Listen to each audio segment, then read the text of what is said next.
Yo, what up, y'all? Thank you all for joining us. This is the NiteKap. Thank you all for joining us. I'm back. We are back. It's been a couple months. Y'all already know what the deal was. COVID, pandemic, what we normally do, and typically we in the studio got shut down. That's what happened. That's just what happened. That's pretty much the whole country got shut down, and that's what it is. But one thing that definitely did happen is I built this studio that's sitting behind me, and I'm really excited about getting back on the air with y'all. The NiteKap has been in like a slow rundown for a while, but I've been trying to build it back up. And of course, y'all know that I've been on the Three Jerks platform doing a lot of stuff with Three Jerks and everything. But back to back to back, we constantly doing that. So I still been working and everything. Normally, I would have my homie Scoot. She's normally with me. She came back. She actually had a child. She had a baby. So now she's back. She's back on air with me normally. But she actually had a death in the family just yesterday. So blessings and condolences go out to Scoot, your family, and take care of yourselves. Make sure you get everything you need to get done. And we'll be happy to see you back here on the NiteKap as soon as we can. In the meantime, I got the Three Jerks homies here with me. I got Charity here with me. I got Jay here with me. I got Sid here with me.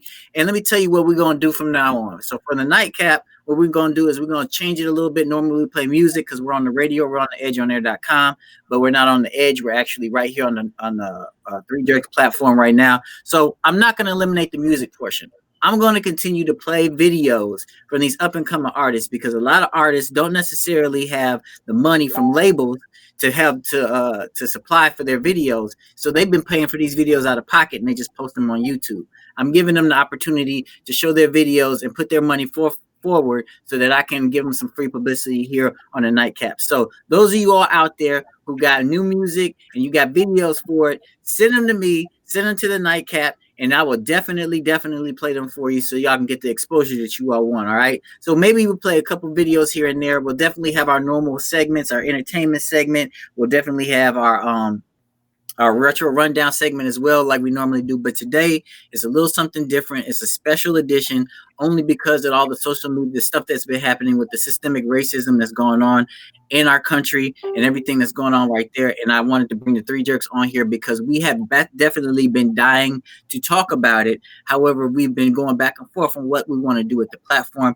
The topic is very sensitive. The topic is you don't want anybody to look at you differently because you feel a certain way about it or because you have a different way of going about doing things. So it's been complicated on how we want to talk about it, but we've been having a conversation since our last show, ever since this last show went off, which was about like an hour ago. And it's just been growing. And I'm like, you know what? Impromptu show the night y'all coming on the NiteKap, we're going to talk about this because we all kind of have some different opinions about how we should go about doing things. So y'all, thank y'all for joining me, really appreciate it. And we got a lot of layers to uncover with this because a lot of stuff happened in this past week. It wasn't just, I mean, actually several weeks when it came to like the Breonna Taylor situation, when it came to Ahmaud Arbery situation, George Floyd situation. And I mean, and what really kicked it off was us actually seeing this on camera and seeing George Floyd actually murdered. We actually saw him murdered. And that hit home with us. That's what made it real big and made it everybody really pay attention to it. So let's talk about it, y'all. Charity, I know you had a lot to say. You were really anxious when I brought it up. I was like, y'all want to come on the show? You wanted to jump in. So I wanted to go with you first. Like, what do you think about not only the riots, but also just what do you think about the riots? Do you think we should be rioting? Do you think that's something that is going to solve issues at all? I feel like with the riots, I feel like, you know what, at this point, like I can identify with the people, what they're doing. I mean, am I going to go out here and riot myself? No. But at the same time, do I stand with them? Yes. Because I feel like with everything that has happened, because I too am angry. You know, it's like, what can you do? Has it personally happened to me or to anyone in my family that I know? No. But could it happen? Yes. You know, and my thing is, you know, you can only see and do so much. You know, I feel like we've done everything. We've done peaceful protests. We, you know, with Cap kneeling, that was an issue. You know, with, you know, sit-ins back when Dr. King and them, that didn't work. So it's like, what will work? Right. Do I have to be angry?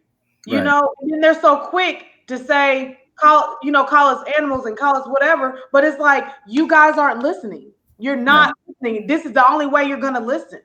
But then you want to talk down about it. But am Yeah. I for it? Yes.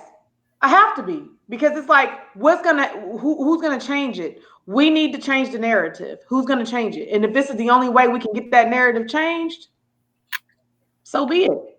I get it. Say what you think, man. You were saying something a little different when we were talking off camera.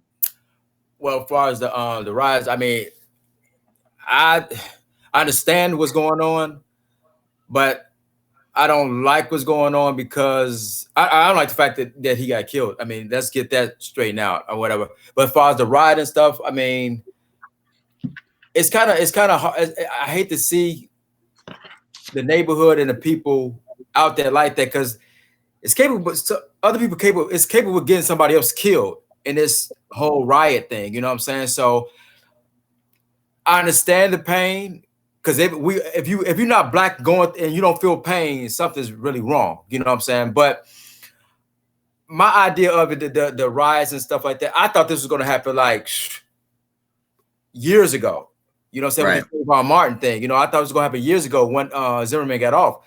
But I was just trying to find out what made this one different. But like during the pre-production, y'all gave me the answer. To actually see someone life been taken away from them in front of your face, that changed the whole narrative of everything. Right. Right. And I was saying the same thing, but I agree with both of you all. The thing is that when it comes to this rioting stuff, like Charity, like you said, like we protested.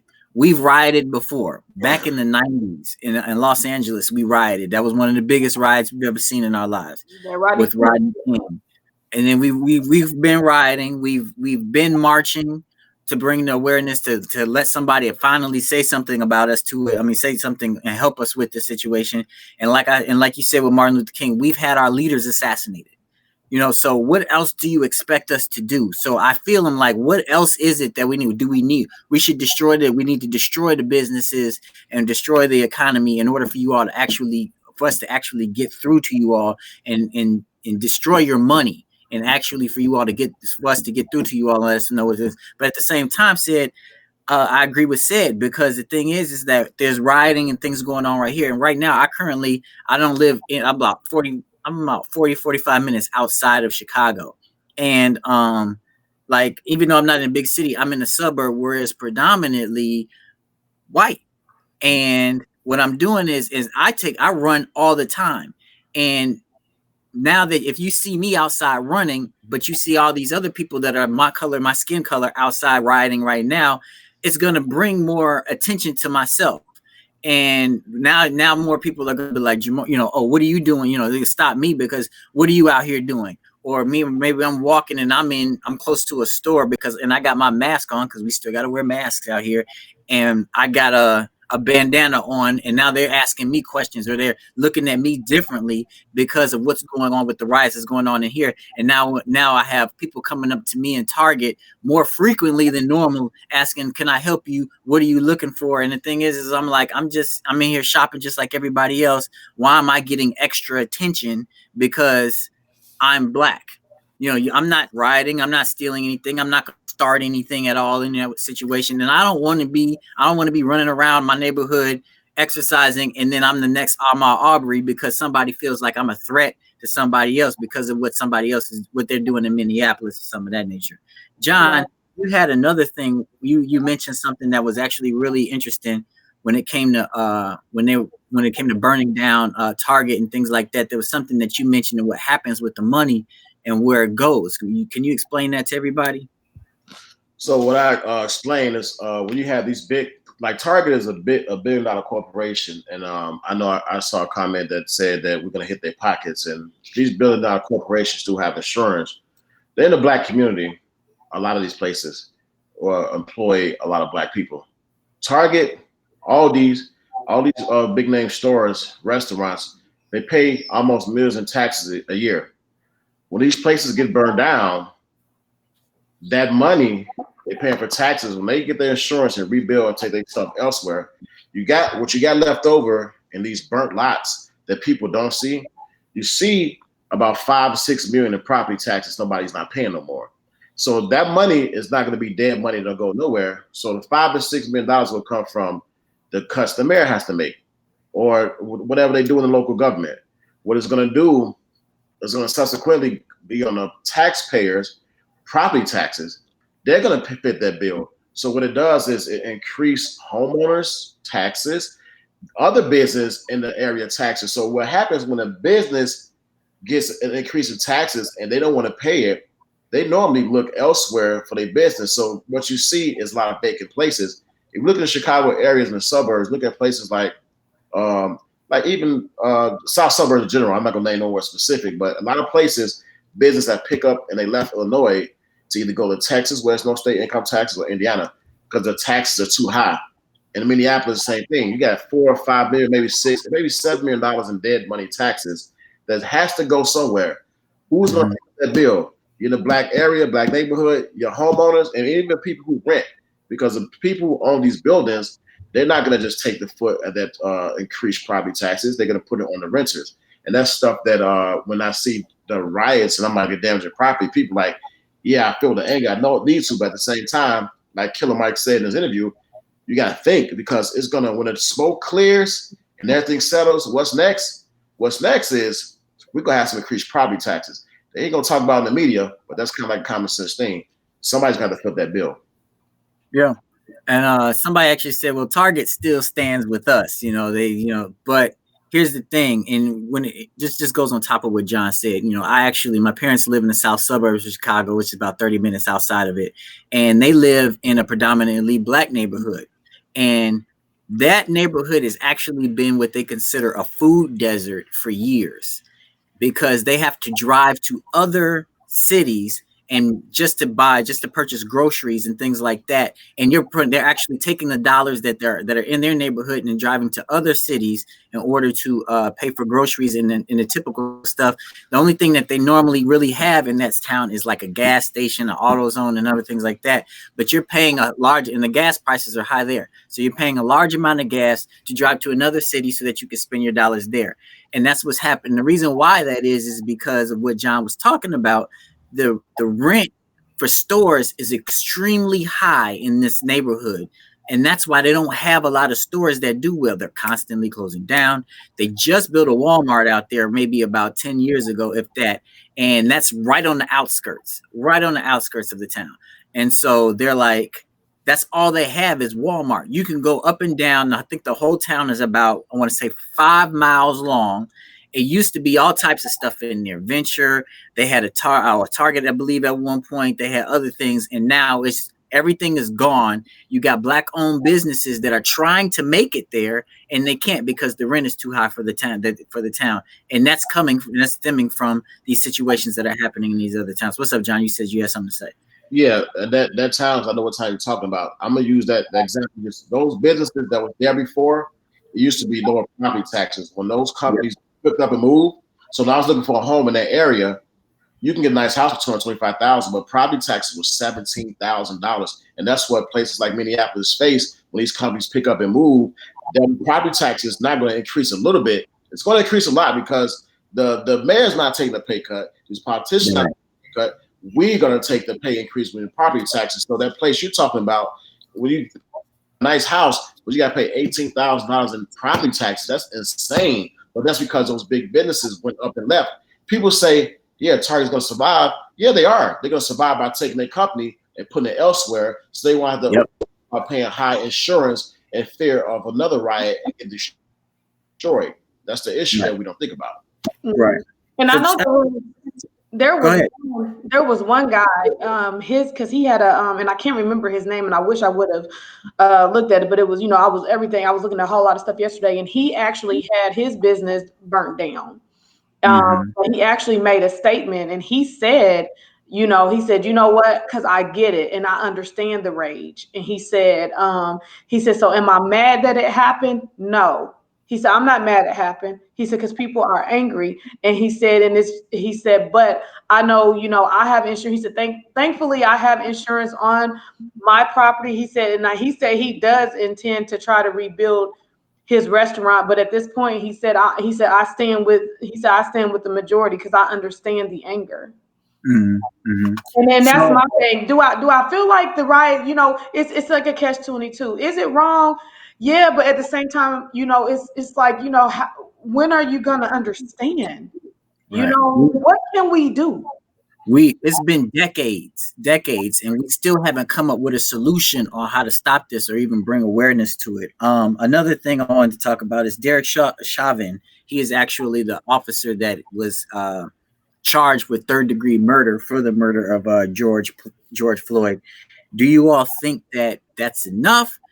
Do you all think there's a lot of people out there that's like, and especially I was reading that George Floyd's family is actually calling for charges to go against the other two officers that were, because there were actually other two officers that were kneeling on his body while he was handcuffed at the same time, and they haven't been charged as of yet. So do you think that just that murder charge for Derek was enough, or do you think that there's more that needs to be done? Said with something. There's more need to be done. The thing is, and I'm gonna go back a little bit when you talk about the properties and stuff like that, because like I said, I'm in the process of selling my home. Now imagine if my home was in that area. You know what I'm saying? Okay. You're not going to be able to sell the property, and when it's like you said, when the smoke clear, people still not going to buy in that area. So if you got a home in that area, you're going to be kind of like stuck with it. Now, as far as what the third degree, and I'm gonna put this like Jamie Foxx said. Oh no, it was D.L. Hughley. What is third degree? They don't even got that on a microwave. Like, who ever heard of third degree? You know what I'm saying? Right. So this laws that's being created to simmer stuff down. You know what I'm saying? Just to say we did something. You know what I'm saying? And my thing, hopefully he gets more than third degree, because I never heard that before. You know what I'm saying? So everybody looking it up and see what it's all about. But also, I think what we could have did instead of rioting, I think the best solution was to boycott. Because when back in the day, about the bus situation with Rosa Parks, they didn't riot, they boycotted. They just stopped buying. You hurt their pocket. I mean, even though you're not hurting their pockets, like John said, you're not hurting their pockets by burning their place down, because they're going to rebuild somewhere else. Hurt their pockets by not going to these stores. That will really change. I think that'll change a lot of things. Stop shopping with these people. You know what I'm saying? And shop with your own. But right now, they because when you burn one building, that it could be a black company as well next door. So it's messed up. I mean, yeah, I agree with that. I mean, even dogs, not saying we're dogs, but even dogs don't shit where they live. They just don't. They'll go to somebody else's yard immediately and take a shit. Charity, what do you think? Do you think that third degree murder is enough, or do you think just with Derek, or do you think there should be other charges filed against these other officers? I believe there needs to be charges against those other officers, and I believe that it's murder, period. And I read yesterday where I honestly I feel like that the autopsy results are being tampered with, because they also stated saying that he wasn't due to him being on his neck, that didn't cause his death. How can you say that? Then they're trying to say he had he had other conditions going on. Seriously? Right. No, because that man was perfectly fine when he was sitting up against the door on the floor when they stood him up. Then when he get down, and then you got two officers, one holding his legs down, the other one holding his back, and then the other one with a knee in his neck. And you mean to tell me that didn't cause him to die when he was sitting there calling out? No, that was murder, and the other ones murdered him with him. Now I do understand that in the audio you could hear a couple of officers say, should we do something else? Like they were, that will probably get them off because they're asking. But to me, that wasn't enough. And there may be a code, but that wasn't enough. Somebody should have said something. Somebody should have, hey man, get off his neck, something. Yeah, I mean, the thing is like, if you feel like and everybody sitting there watching, including those that were filming and us, we could see that this man he's in a dire situation and he's getting ready to die. So if you're actually and you're a trained officer, then you would be like, hey, stand him up. Get him up, stand him up, lean him up against the car, put him in the car, you know what I'm saying? And or something of that nature. You would hope that something like that would happen instead of those harsh things that went down. And then, like I said, let me ask you this: what about the officer that was standing keeping people at bay? Do you think the charges should be filed against him? He didn't have any physical contact at the time when George Floyd was on the ground, was pinned down on the ground. Do you think charges should be filed against him as well? And I looked at him, and I looked at he didn't know what Alex said. He didn't know what to do because he didn't know to look back or think the people's gonna come to him and stuff like that. With him, I'm on the fence with him but the people are telling him he's dying. You know what I'm saying? Like, do something. But the people who actually saying do something, they didn't do nothing. But don't nobody want to really get in that situation because you don't know that you may be next. So should he get? You have to come back to me on that because that's kind of hard because I think he was in a tough situation to actually turn around, but they also got to worry about other people that's his surrounding. You know what I'm saying? So right. That's kind of hard. That's kind of hard. Get charged. Charity, you think his files do need to be charged? I do, because my thing is this: the way first of all, I don't know if y'all saw it, but apparently his sister's married to the guy that did it. Supposedly, to me, he was protecting his brother-in-law, and this ain't the first time. Obviously, with all those charges on, I believe what's his name, Derek, whatever his name is. This is not his first time doing whatever it is that he was doing. They know the type of person that he is. He's been doing this stuff. And to me, he needs to get charged too because he was there. He didn't even turn around that one time to even look when people were telling him to turn around and look at him. Right. So therefore, you knew exactly what your brother-in-law was doing. And so, right. Yeah, he needs to get charged. He needs to get charged, and the other two need to get charged. But he got to watch back as a job, don't he? Got to have to watch their back. You know what I'm saying? I mean, he quickly turned around and looked and came. From experience, that as far as the officer getting charged, and I'm just going to tell you what is written. Should he get charged? In my personal opinion, I think he should be held accountable as well. But the thing is, the system. You read the system laws and how it's written. A lot of these system laws not written in favor of us. I'm gonna read you what third-degree murder means in Minnesota. Whoever, without intent to affect the death of any person, causes the death of another by perpetrating an act immediately dangerous to others and evincing a depraved mind, without regard for human life, is guilty of murder in a third degree and may be sentenced to imprisonment for not more than 25 years. In this case, whatever, it needs to be more similar to the first-degree murder law here in Illinois. I don't understand Minnesota law because I don't study Minnesota law, but I read that, and the way the system works for that fourth officer we speaking of, because his back was turned, he not knowingly. You read how laws is. That's the thing. We need to educate ourselves and read how these laws are written. Mm-hmm. The laws are not written in our favor because most of the stuff says not knowingly. It can easily be argued that, like I said, say he had his back turned. He can say, and I think that personally, maybe he did know, but he can easily say not knowingly that this is going on and happening around. Now, technically, as a police officer, not supposed to turn their back, whatever, and that's a robot mind frame, because what they teach you, you don't use most of the stuff you taught anyway. At the most part, police is common sense. The thing is that I think people current people are interfered with their common sense. They let these robot talks control what they do. That's why you got a lot of stuff out in the street, because they taught the robot mind and not taught these with common sense.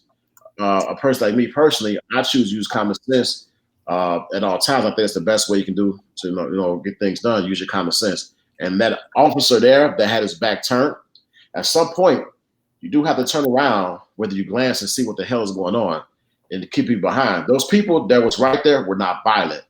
At the time, you got to turn around and see what was going on. When I watched that video, man, like, it's crazy because I'm sitting there watching this guy, and I'm like, dude, like, why is his knee still right there? And I didn't look at the whole video. I had to scan through the video 5 minutes, 6 minutes. His fucking knee is still in this dude's neck. And then at one point, the dude just go limp. It's like, dude, this is an actual homicide right now. And I know how the law works, and everything is always written these dumb ways. In this case, fuck that. He should have been taken to custody the next day.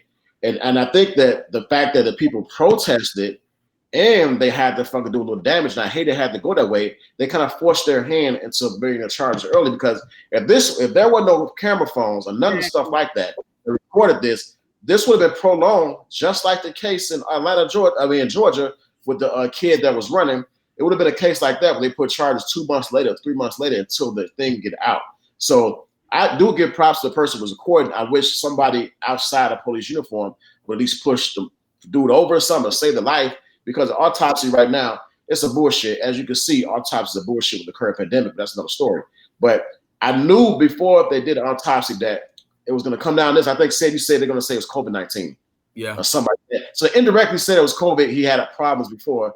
So this is some bullshit. It's a system that we got to have to figure out how to battle. And I don't know if you got time, but real quickly, it starts with local government.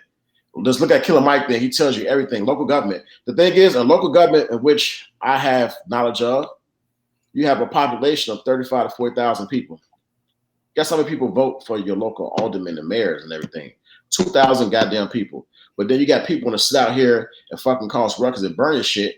And that's one thing. As people, we need to give knowledge to our people about voting at the local levels, because a lot of people don't have that knowledge. We're dumbfounded about it. Nobody talks about it. We just focus on a presidential election. That's the big thing. But that's not the bigger thing, especially for us black people, because you have a mayor, you have your alderman. And a lot of aldermen in these situations in Chicago and a lot of these other suburbs, they don't do shit, but they get these positions because it's a favor being owed to them. So guess what happened as a domino effect? These people that we don't vote for, they get in offices and they bring their buddies. And let me be blunt. They're bringing their buddies who may be of a different skin color than we are. So they buddies they get in through the buddy card are the ones that get in trouble. If you do the research, most of these officers, a lot of them have got in through the buddy system, in which we don't take time to sit and elect. So that's why we said we want to complain. Hey, it's time to wake up, look at your local officials and see who's running. Because when you look at these white neighborhoods, which I'm in a predominantly white neighborhood right now, and I know we said that black on black crime happened because we know all black neighborhood. Let me tell you something. When you look at the city stats as far as crime, it's predominantly low in the white area and predominantly high, except for a suburb out in the south suburbs called Olympia Fields out in Illinois. Slow crime rates. That's predominantly black. So why is it in Olympia Fields, black, nice suburb, a very beautiful suburb, we have very low crime rates, but when we go a little bit further north in the city, we got higher crime rates on black and black crime. That's another thing to study. If you look at Olympia Fields, they have a higher black population. They vote. They vote. That's the big thing. Yeah. I think we all been trained. I think we kind of been trained. I mean, just from my standpoint, because when we vote, we're going to vote blacks. We're going to vote Democrats straight down. When we go in the pool and the polls, it's Democrat. Because we don't know none about these other governments or whatever, because we don't see them until it's time for election. But we see the president thing going on all year round, or all year, whenever he's in office or whatever. But my thing is, we got to be conditioned to know about the government and stuff like that. Not pick Democrats straight all the way down, because it could be a Republican there that's probably for what we want. You know what I'm saying? Instead of just going Democrat just to get out of the polls, you got to really look and see and investigate who's running, you know what I'm saying, with these judges and all that stuff. But we're not doing that. We hitting Democrat straight down and to get up out of there.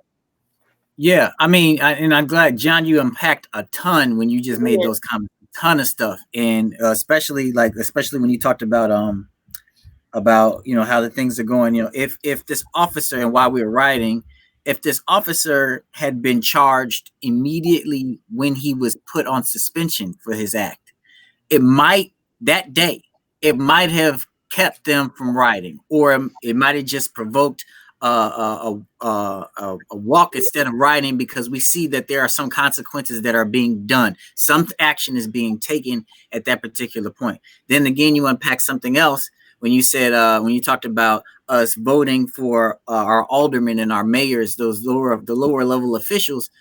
in our towns so that we can have the success that we need, especially in these black towns. You said Olympia Fields, which is actually not far, like maybe about 10 minutes down the street from where my parents live, where they are actually going through their same issue, where they're going through the issues of a food desert and all the stores not being there because of the taxes. But their mayor has been there for almost 20 something years, the same mayor. And nothing is really changing when in that town. But 15 minutes down the line, those that are in Olympia Fields are paying attention to those of their elected officials there, and they're actually thriving in that situation. And then again, said something that you said, we need to make sure that we're paying attention to what we're voting for and who we're voting for, not just straight Democrats right down the line, but also there might be a chance that there are Republicans that are for us, but they're in they're part of the Republican Party. Right. Here's the thing, and this is an issue that we're currently in a problem with. We understand, and we all heard the comments that Trump actually made, calling the rioters thugs and all that situation and things like that. And we definitely need Trump out of the office. But it doesn't matter right now if we do vote for Biden. I mean, even if Biden puts some things out there that we don't like or we do like, we have to, Biden is better than Trump. He's not necessarily best for us.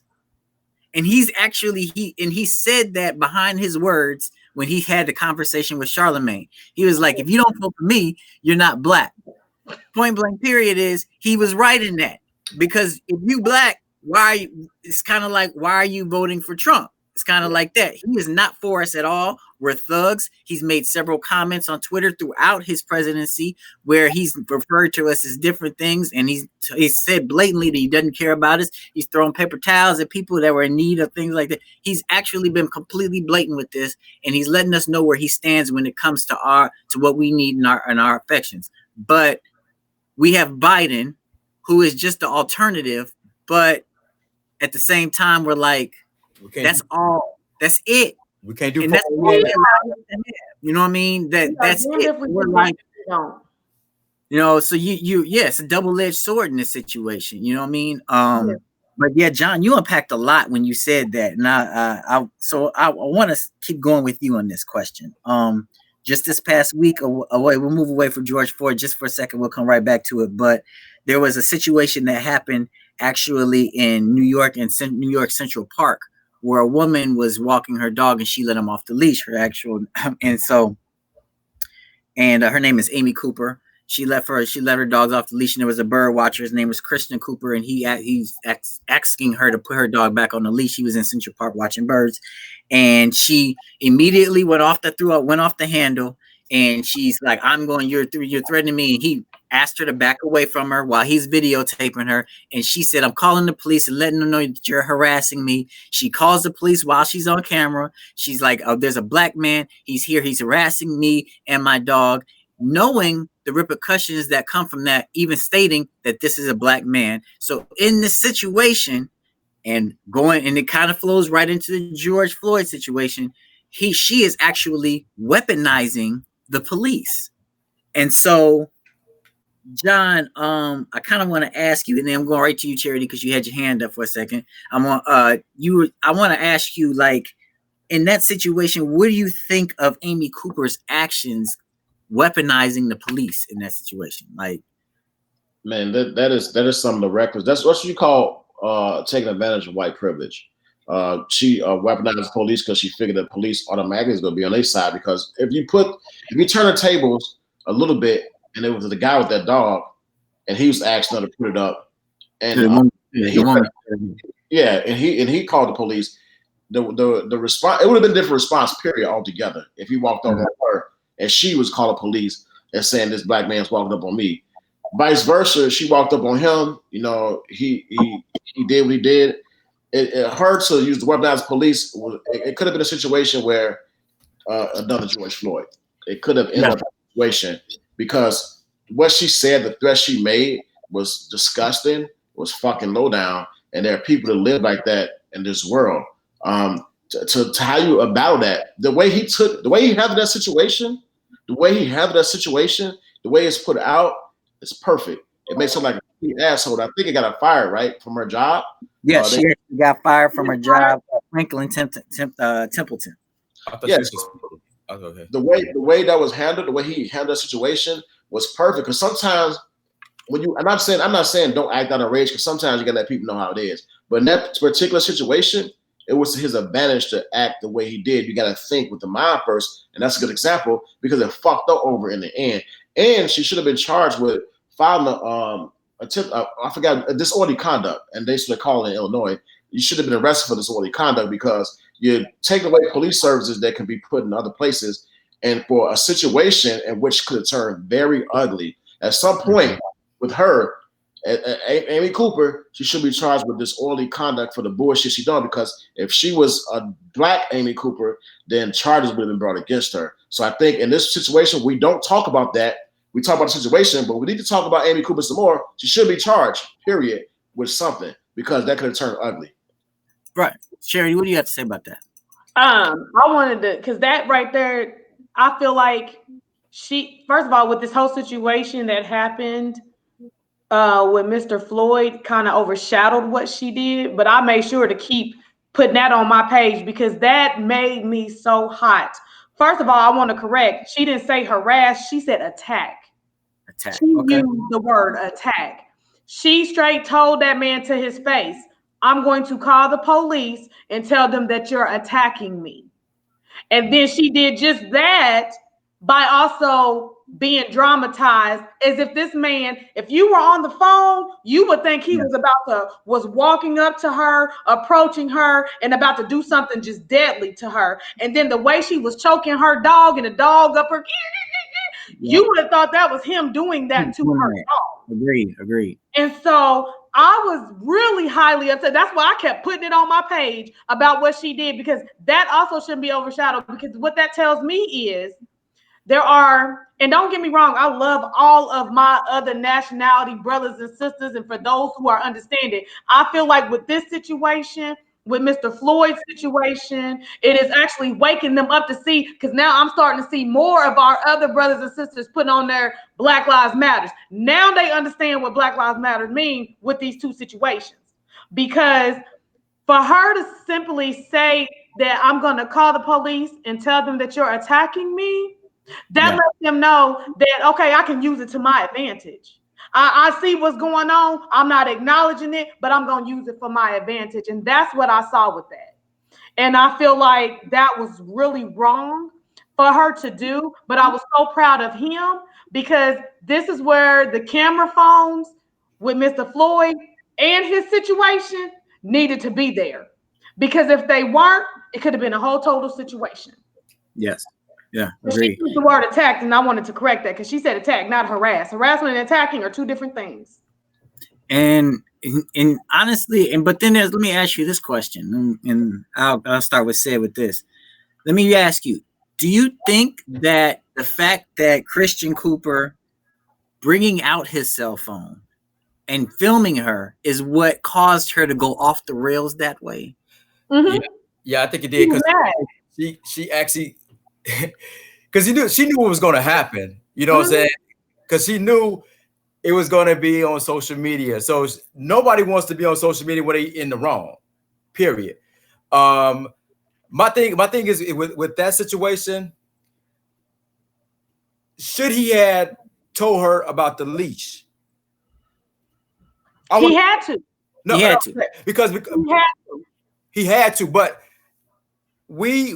and this the part that it's kind of a double-edged sword too, because if that was a black guy with a dog that didn't have a leash on, and she told him to put the leash on, when we say, damn, she been bitchy, you know what I'm saying? I'm just asking. I'm just asking. Well, go ahead. The reason why is because, and I also read that story too. The area that they were in, it was specifically for bird watching. And because of the area that they were in, they can't have just loose pets around because it will mess up the natural atmosphere and the ability where it was at. He with him obviously being an avid bird watcher, because there are people like that.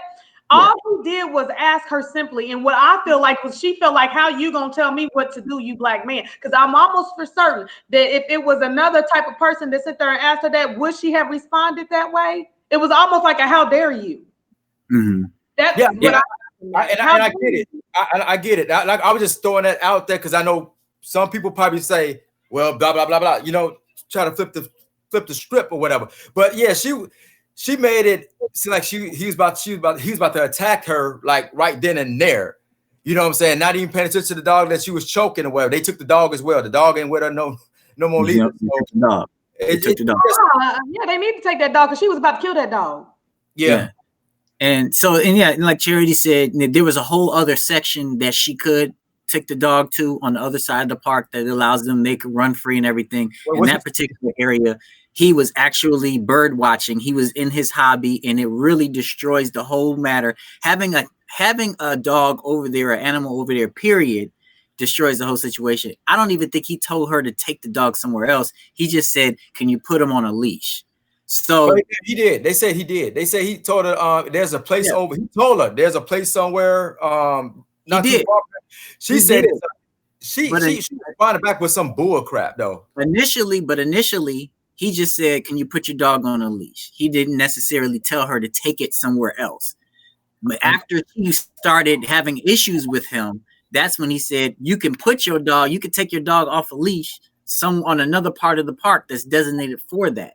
So a lot of situations came out of this. Another situation that let's kind of push back to the George Floyd situation.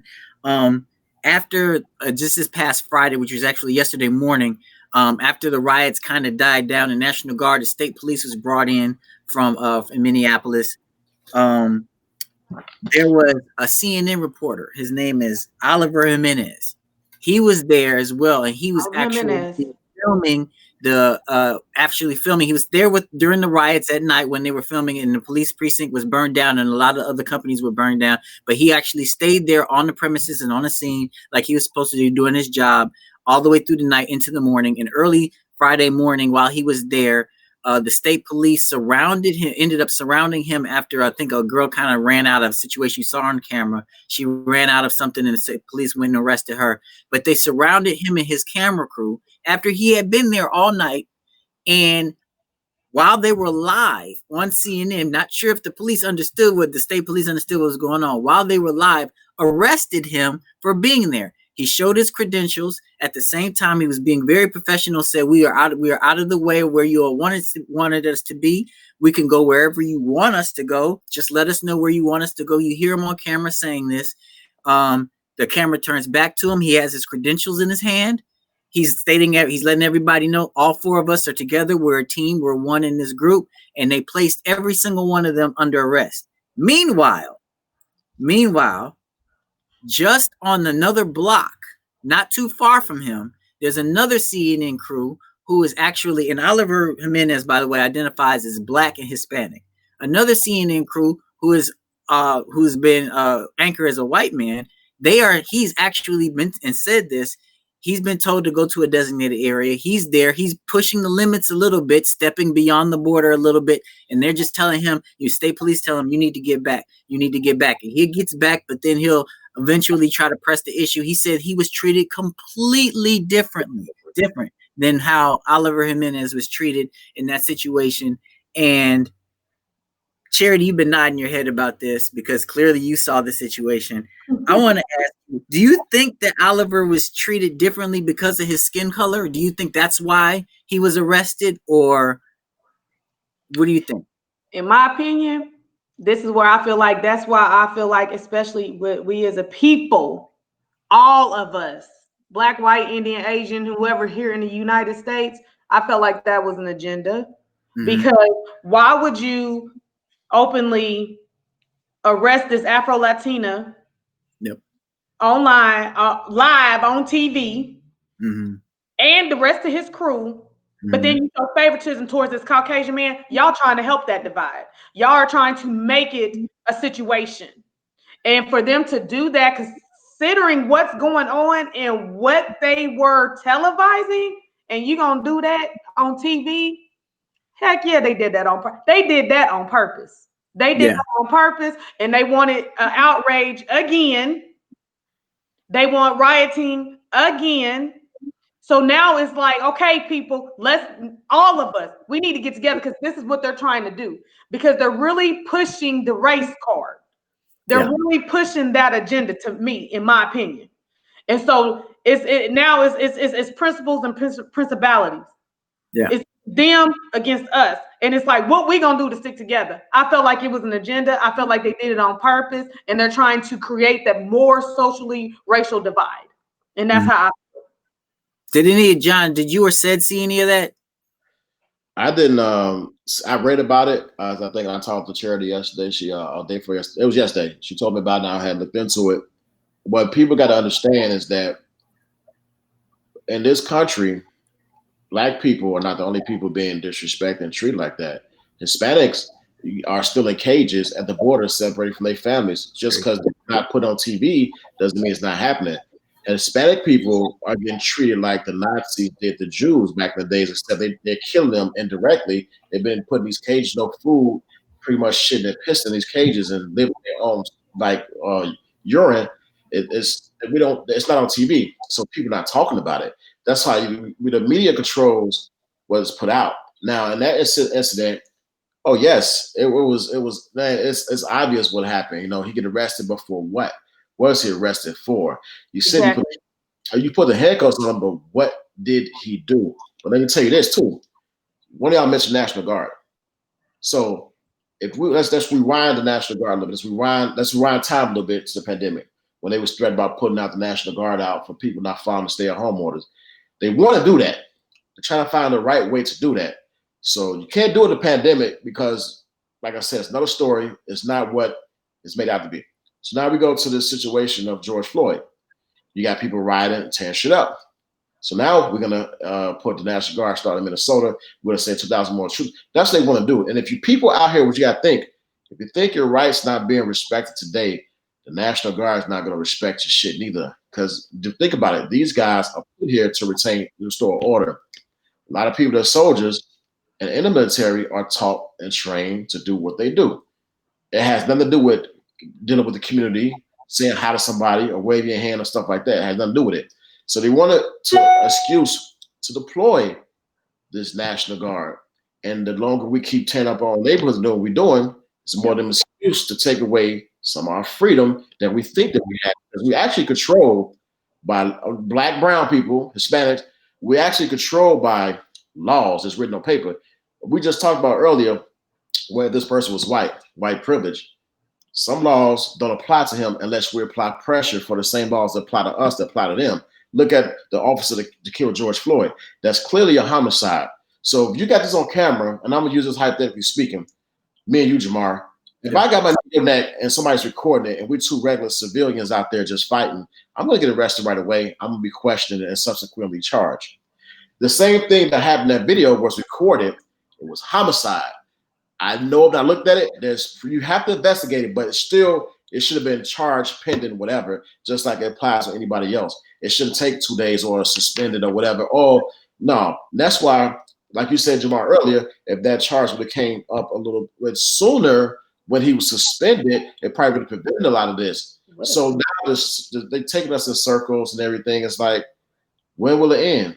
So that reporter right now, I'll tell you this, he's Hispanic. There was certainly no reason for him that I saw to get arrested, and the other guy didn't. What were they doing? They're both reporters. Right. And actually, Oliver was like I said, he was actually abiding by the rules that the state police were trying to give him. He was actually to tell us where you wanted to go. What is the other alternative to this? And then they told him right then and there, you're being arrested.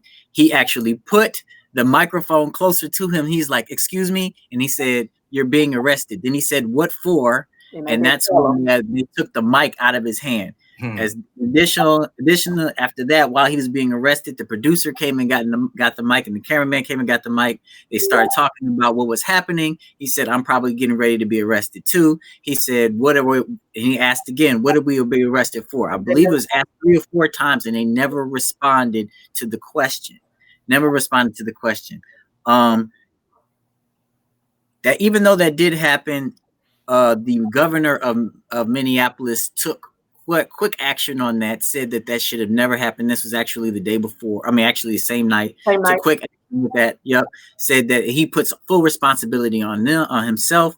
He understands exactly what should have happened. The president, he contacted the president. Actually, the president of CNN contacted him. They went. He was obviously furious. They hashed that out.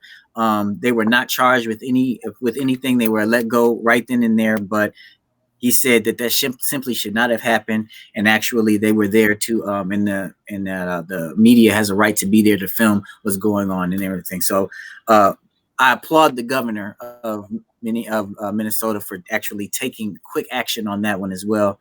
But I mean, the fact of the matter is, it still happened. A lot has gone in there. Let's go back to the George Floyd situation. What is it we were saying earlier? We've protested, we've rioted, we've had our leaders assassinated. What is it that we should do? What is it that we can do to bring awareness? And the thing is, and I want you all to understand, and I want our viewers to understand this. Everybody, this is a sensitive topic, and everybody has different ways of going about finding what the real solution is. Some are rioters, some are just protesters. A lot of people don't do anything, and that's what our real problem is like we don't use platforms to do anything. We don't try to go out and talk to our neighbors about it. We just say, well, it ain't happening here in my house, so I'm leaving it alone. That's the problem right there. So, but here's the issue is, a lot of people actually get on each other for the way that they're trying to bring awareness to the to it. I was letting you all know earlier about Madonna, her son. One thing that she did was she posted on her Twitter page a video of her son who is adopted. He's actually black, and he was dancing to Michael Jackson's "They Don't Really Care About Us," and Twitter jumped in her ass quick about that situation. Now, was it the best way to go about doing it? To some people it was, some people it isn't. To her, that's the way she expressed herself. But what I was saying to you all earlier is that white people, Madonna is white, and white people are currently the ones that have the power. And the reason why I'm saying they have the power is because we're typically, through these riots and through these protests, they're the ones that we're trying to bring awareness to. So they're the ones that have the power. So her showing that she's trying to she understands, she's trying to understand, or she actually understands what we're going through, and that's the way she expresses, I see what you all are saying. We cannot jump in her ass for that, or anyone else that has a different way of going about doing it, whether it's rioting, whether it's just protesting. But doing nothing is absolutely wrong. I'm gonna say that. So I'm gonna go back to my question. What do you all have any resolution? Do you all have any ideas of what we should do to go about this? John, you raised your hand first. What's up? So I put this out there on a platform in many places to people to inbox me, because I think I've started beforehand, and I started with the younger youth, because the young generation does not know about a lot of things and opportunities that they have out in the world. They do not know. It's not taught in the schools, nor is it brought up by probably a lot of the teachers. If you think about it, a lot of Black history, it's not even taught. They don't even know about. So when I go inside of schools, I'm not talking about police matters. I'm talking about kids succeeding and what they want to do. I'm talking about career choices and stuff like that. You got to educate the youth, because they don't get the education. They don't get the education. I think in our generation and the generation before, they got a little bit of education. I think teachers probably cared a little bit more with a little resource they got. Now we have teachers in places where they getting paid good. They don't give a damn if a kid learn. They go home and go take salary, do what they got to do. We have a lot of teachers like that now. Back in the day, you had a lot of Caucasian teachers, white teachers that was in these Black neighborhoods. And I know from experience that helped me out tremendously, educated me and put me in places that I didn't know exist. We don't have that right now in the classroom. So right now, we need to get up, and I always said this, everybody reach out to somebody in the community, educate them. And we can come together and have a conversation. There are roles to do this. We need to be active in the communities. Every damn community, we need to be active. People probably be like, oh, whatever. You can come on here on any media platform and be an activist. The thing is how are you being a verb? The verb. How are you showing action? And I think that one way we get together, it could be a stranger or whoever. You get together and talk about roles and stuff you can do in the communities. I reached out to some people, and even though it's a pandemic right now, there's still kids out. I want to set up somewhere we can reach out and talk to kids, because a lot of kids, especially young Black men, don't have a father figure. When I speak in these classrooms, a lot of these young black men come to me afterwards and have conversations with me because they remember me personally. We need to provide that because that's not in the black community. There are not a black fathers out there. We need to give back in our communities, man, and get them at a young age. Once they out of control, a lot of them are just out of control. Period. We need to revert and get back in the communities. That's one idea. Second, we need to teach each other the knowledge of voting at the local level. Why is it important to vote at the local level? Who are these candidates are? Who is your alderman? I bet a lot of people who live where they live don't know who their local aldermen are. True. We don't, well, a lot of people don't, and I don't even know who my local alderman is out here. I do educate myself when it comes to the voting time. I do my research, but a lot of people don't know. We need to teach them how important it is and learn these type of things, man. We need to educate each other, period, and help each other out. And through that, that's how you come together. I put that on the platform, but as we go. Charity, what you think? She froze on us. I don't think she can. Said you got any? Oh, there you are. Yeah, Charity, what you think? Yes. Can you hear me? Yes, we can hear you. Well, I'm reading what some of these comments are, and I have to agree with Takia when she said, you know, when it comes to the police, if they hold them accountable, you know, start taking stuff out of their pensions, especially the ones that are doing what they're supposed to do. You know, start taking stuff out of their pensions, and then maybe more good cops will show up and come out. You know, when it comes to that. She made a comment. She said redistribution of wealth. You know, when it comes from the government. My thing is us just being able to educate ourselves. That's the number one thing. We have a lot of people in the brown community that are fully not educated. We get upset, and the only way we know how to come across is angry.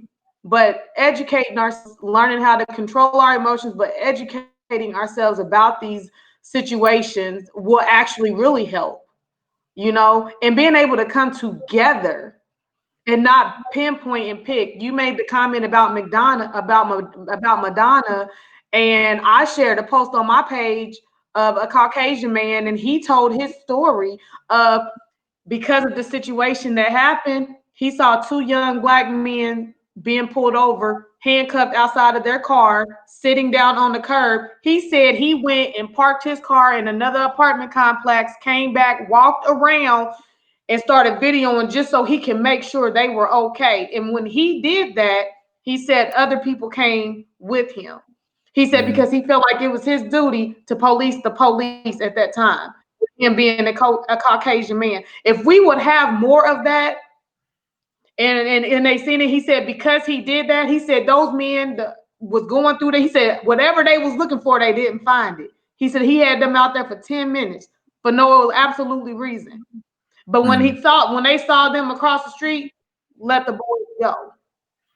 So it's like we may have to start policing the police, all of us, you know, so that they can understand, you know, be fair. Be fair in your approach, not just to one set of race, but to everybody. Sid, what's up, man? So, what you think? Education, policing the police until, you know, we get it together. Sid, what's up? Well, my thing is, and I'm gonna go back to it. I mean, we got to stand on these boycotts. I mean, somebody said we got to stick together before you can't boycott if you're not sticking together. But you're sticking together, rioting, so it can be done. It could be done. You just got to do it. Because when the Koreans come in our neighborhood and set up shop and then treat women like dirt, they'll boycott for a couple of days. But some people will break the plank. You know what I'm saying, to go in. We got to stick together.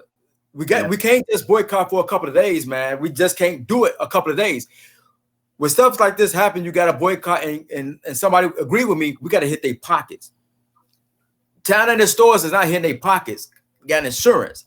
Hitting their pocket. Don't shop. We got to stop shopping at these stores and stuff like that, man. I mean, and like you said, Charity, educate.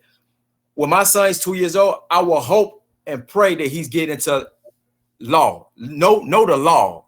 Most of us don't even know the law. I don't know the law to the fullest. You know what I'm saying? I know what common sense is, but I don't know the law, because sometimes the common sense is not the law. So I think we should educate ourselves on the law, and I think I'm gonna really look into that so I could teach him the law. Because if we don't know it, we're gonna be lost. But I think standing on these boycotts will actually help out a lot. Tackle their pockets. That's what's gonna hurt them. Not rioting and stuff like that. Go ahead. And so I mean, I'm gonna say this. You know, a lot of things have happened, and you all say a lot of things that you say. We said like young people being educated. So we said education quite a bit. We said redistribution of wealth, boycotting, sticking together. And one thing I did mention at the very beginning when we started talking about this question, I said we're actually looking for where actual power is with the white people, because we're actually trying to get them to be aware of the situation. I'm going to say this point blank period, because the fact of the matter is like when you have a branch on a tree that's dead, you can cut it down, but the fact of the matter is another branch that can die. You got to eliminate the situation, not just redistribute the wealth, redistribution of the power, point blank period. And this is and I have ideas on how to do it, and at the same time it hits the pockets.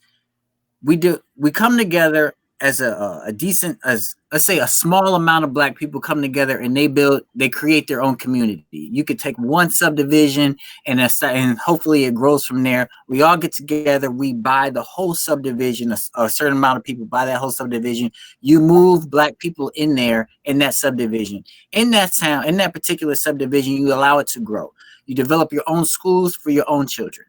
You develop your own. You have doctors that you bring in. Allow them to set up their practices, and the people from that particular town, that black town, they go to those particular doctors, and that's how they make their money. Same way when it comes to other things we develop. So now you have education, you have schools that you allow them to be taught.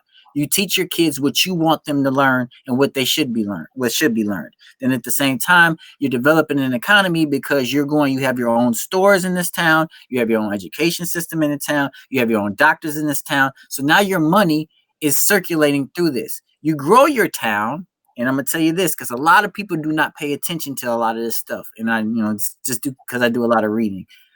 A lot of the resources that we use here in the U.S. those resources and those minerals are produced in Africa. In Africa, cobalt, for instance, is produced in the Democratic Republic of the Congo in Africa.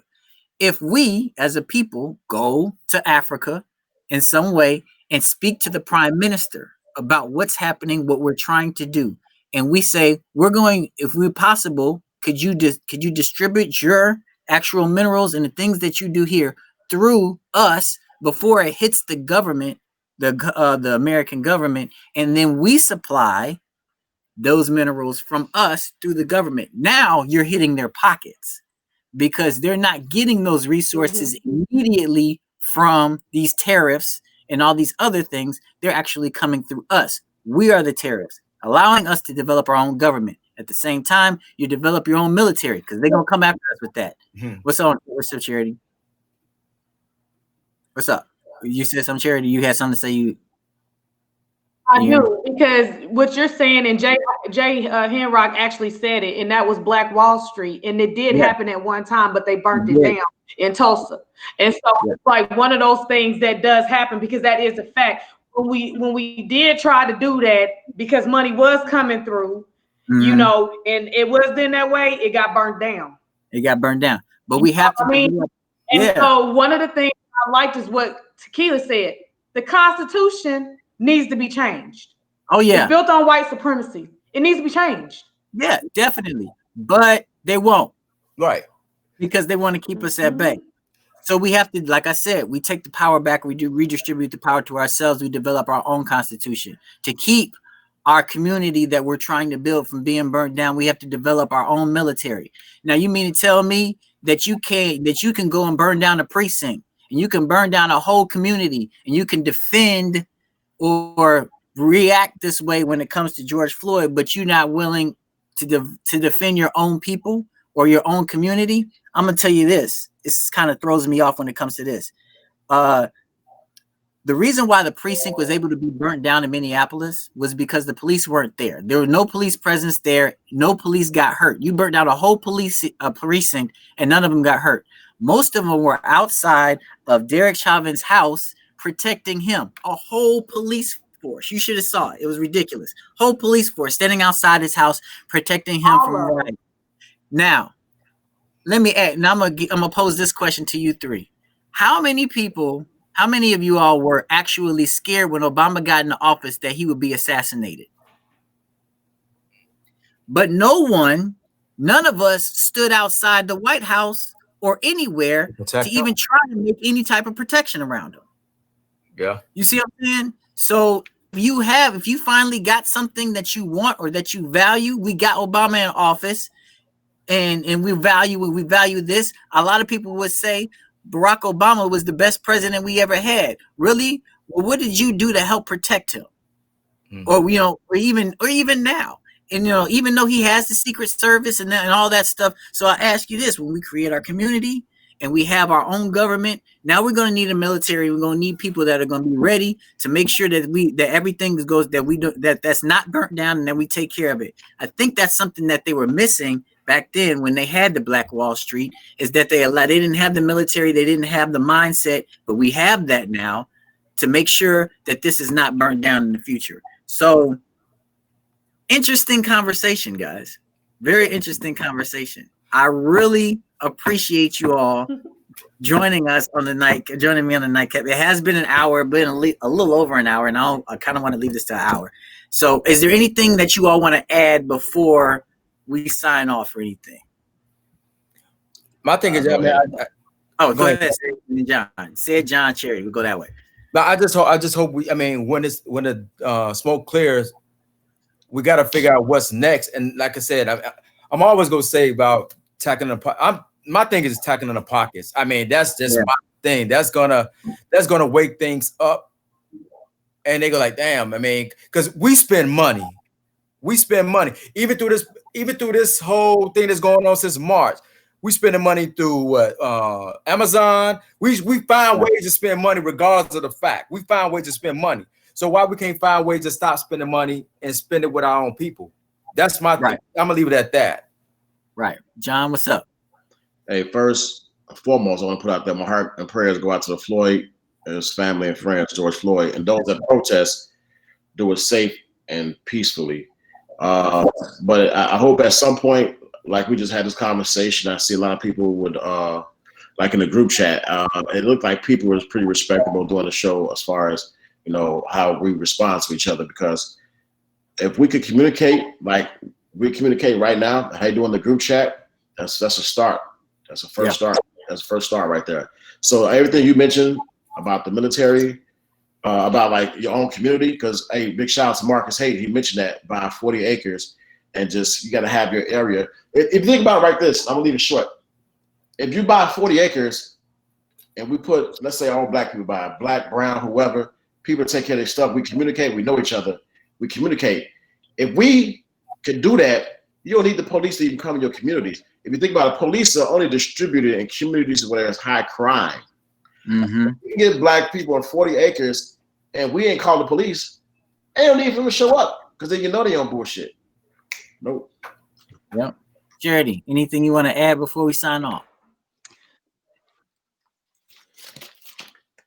I'm just gonna say thank you for having me on the show. It was really good, very informative. I hope everybody got something out of it. I know. Educate ourselves, educate our children, educate, try to be embracive with each other. And to all of my other family that is on here that may not be black or brown, continue to educate yourselves, and you can speak to your communities and your people about what's going on so that we can all justice. Okay, she's back. Yeah, so that was a good question. Am I off? Y'all didn't hear anything I said? You kept freezing on it. You kept freezing on it. We heard the gist of it, yeah. So Tivika Palsy got a good question. If you can see it. My question: do you all think that when stores were broken into and looted by blacks or protesters for George Floyd, what do you think? I think some of them had to do with for the George Floyd movement, but a lot of people wanted some, because there's a lot of white people out there wanting some free shit too. Yeah, I mean, and then the thing is that we've heard, we can't confirm, but we have heard that the actual rioting was actually started by a St. Paul police officer. His name was Jacob Peterson. Stupid. That he actually started it by breaking. I actually saw a video where it was a gentleman. I'm not sure if it was him. Can't say that, but a gentleman, and he was actually Caucasian, started breaking the windows of the AutoZone, and it was actually us as black people where we're telling him, "What are you doing? What are you doing? Why are you breaking these windows? What's going on?" And they followed him. Actually, somebody was trying to fight him because dude said, "Get away from me, or I'm gonna beat you up." And dude was like, "Oh, we fighting? Hold my blunt." And then it happened. I was watching the video. He said, "Hold on, let me put my blunt down." He tried to fight, and he tried to get at him, but he didn't fight him. So I'm just saying, we don't want nothing from AutoZone. We don't want nothing from AutoZone. Why he broke the AutoZone windows down? The AutoZone is currently. We didn't want nothing from AutoZone, fam. But tires are valuable. Anyway, what I'm saying is like that AutoZone is currently like to the ground right now. I mean, gone. Tires are really expensive. Trust me. So, but yeah, man, thank y'all for joining us. I really appreciate y'all joining me on the NiteKap. This is especially for this special edition of the NiteKap. I know, and I'm glad I was able to do this because I know a lot of people wanted us to use this, talk about this on the Three Jerks platform.